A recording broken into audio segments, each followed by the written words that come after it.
Parte 2, artigo 17. Item 1. Constituir-se-á um comitê contra a tortura, doravante denominado o comitê, que desempenhará as funções descritas adiante. O comitê será composto por 10 peritos de elevada reputação moral e reconhecida competência em matéria de direitos humanos, os quais exercerão suas funções a título pessoal. Os peritos serão eleitos pelos Estados-partes, levando em conta uma distribuição geográfica equitativa e a utilidade da participação de algumas pessoas com experiência jurídica. Item 2. Os membros do comitê serão eleitos em votação secreta dentre uma lista de pessoas indicadas pelos Estados-partes.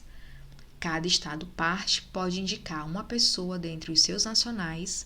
Os Estados-partes terão presente a utilidade da indicação de pessoas que sejam também membros do Comitê de Direitos Humanos, estabelecido de acordo com o Pacto Internacional de Direitos Civis e Políticos e que estejam dispostas a servir no Comitê contra a Tortura.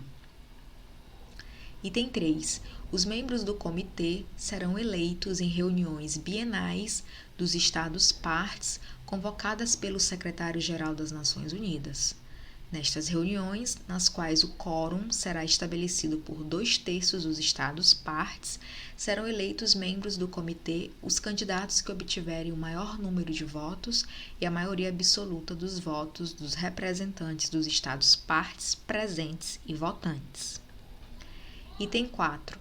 A primeira eleição se realizará no máximo 6 meses após a data de entrada em vigor da presente convenção.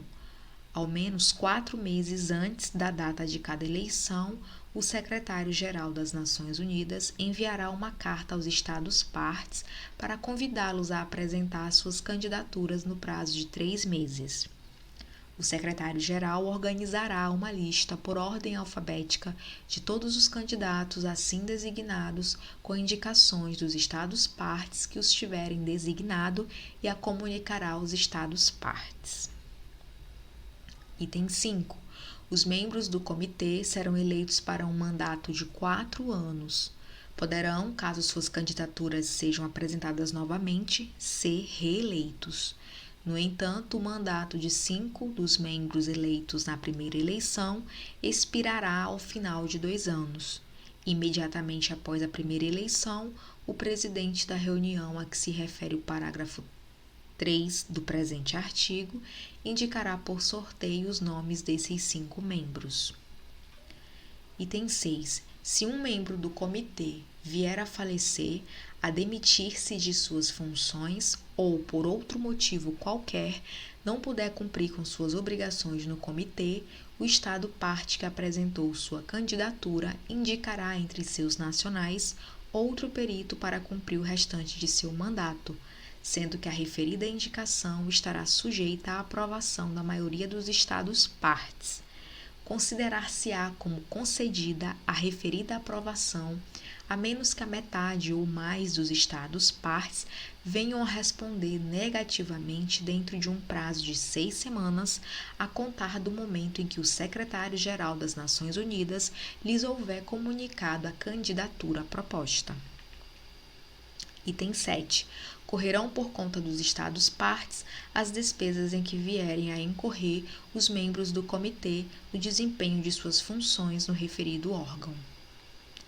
Artigo 18. Item 1. O comitê elegerá sua mesa para um período de 2 anos. Os membros da mesa poderão ser reeleitos. Item 2. O próprio comitê estabelecerá suas regras de procedimento. Estas, contudo, deverão conter, entre outras, as seguintes disposições. A linha A. O quórum será de 6 membros. A linha B. As decisões do comitê serão tomadas por maioria de votos dos membros presentes. Item 3.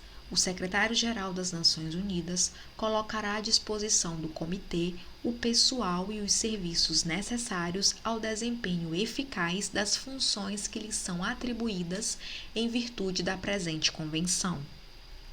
Item 4. O Secretário-Geral das Nações Unidas convocará a primeira reunião do comitê. Após a primeira reunião, o comitê deverá reunir-se em todas as ocasiões previstas em suas regras de procedimento. Item 5. Os Estados partes serão responsáveis pelos gastos vinculados à realização das reuniões dos Estados partes e do comitê, inclusive o reembolso de quaisquer gastos, tais como os de pessoal e de serviço, em que incorrerem as Nações Unidas em conformidade com o parágrafo 3 do presente artigo. Artigo 19. Item 1.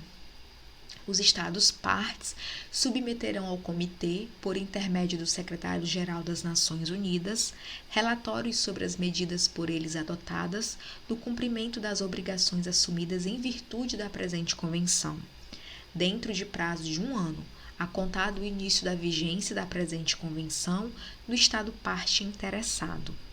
A partir de então, os Estados partes deverão apresentar relatórios suplementares a cada 4 anos sobre todas as novas disposições que houverem adotado, bem como outros relatórios que o Comitê vier a solicitar. Item 2. O Secretário-Geral das Nações Unidas transmitirá os relatórios a todos os Estados partes. Item 3. Cada relatório será examinado pelo comitê, que poderá fazer os comentários gerais que julgar oportunos e os transmitirá ao Estado parte interessado. Este poderá, em resposta ao comitê, comunicar-lhe todas as observações que deseje formular. Item 4. O comitê poderá, a seu critério, tomar a decisão de incluir qualquer comentário que houver feito, de acordo com o que estipula o parágrafo 3 do presente artigo, junto com as observações conexas recebidas do Estado parte interessado, em seu relatório anual que apresentará em conformidade com o artigo 24. Se assim o solicitar o Estado parte interessado, o comitê poderá também incluir cópia do relatório apresentado em virtude do parágrafo 1 do presente artigo. Artigo 20. Item 1.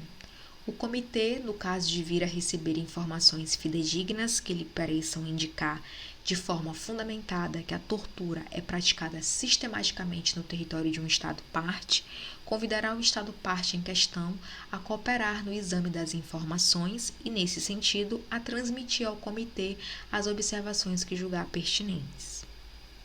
Item 2. Levando em consideração todas as observações que houver apresentado, o Estado parte interessado, bem como quaisquer outras informações pertinentes de que dispuser, o comitê poderá, se lhe parecer justificável, designar um ou vários de seus membros para que procedam a uma investigação confidencial e informem urgentemente o comitê.